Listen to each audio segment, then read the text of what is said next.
Padahal di sana telah ditegaskan oleh Allah Subhanahu wa taala, "Fala rafatha wala fusuqa."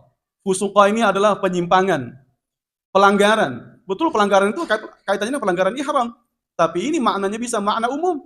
Setiap pelanggaran, kefasikan, fasik itu adalah dosa, kemaksiatan. Itu dilarang oleh Allah Subhanahu wa taala.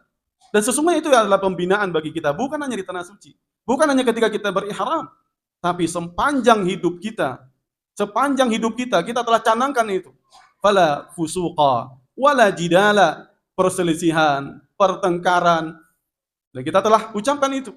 Dan telah ditegaskan oleh Allah Subhanahu wa taala itu tidak ada jidal di sana, tidak ada pertengkaran di sana. Yang ada hanya latihan kesabaran. Dan itu telah dilaksanakan oleh para jemaah haji. Maka sesungguhnya hadirin yang berbahagia, kalau ibadah haji itu dipahami bukan hanya ritual mengelilingi Ka'bah, berkumpul di Arafah, maka sesungguhnya ibadah haji itu akan membina akhlak yang mulia, melahirkan sosok-sosok yang santun, melahirkan sosok-sosok yang patuh kepada Allah Subhanahu wa taala dalam setiap dimensi kehidupannya.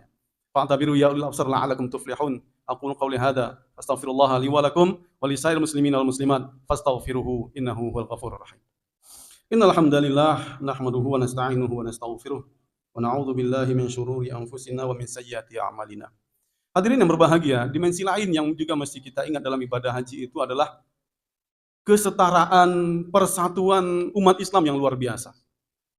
Dari manapun jemaah haji itu datang, latar belakang budaya, latar belakang warna kulit dan lain sebagainya berbeda-beda. Tapi di sana kita satu, mengelilingi Ka'bah yang satu, tidak ada orang yang mengelilingi selain Ka'bah.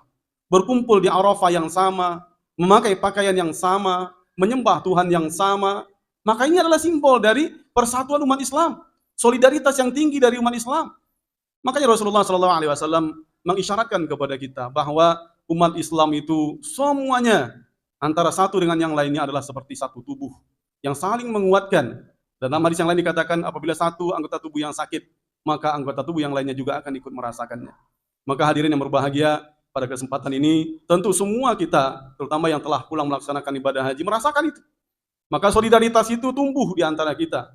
Maka mari kita jaga itu, mari kita tingkatkan itu, dan mari kita amalkan itu.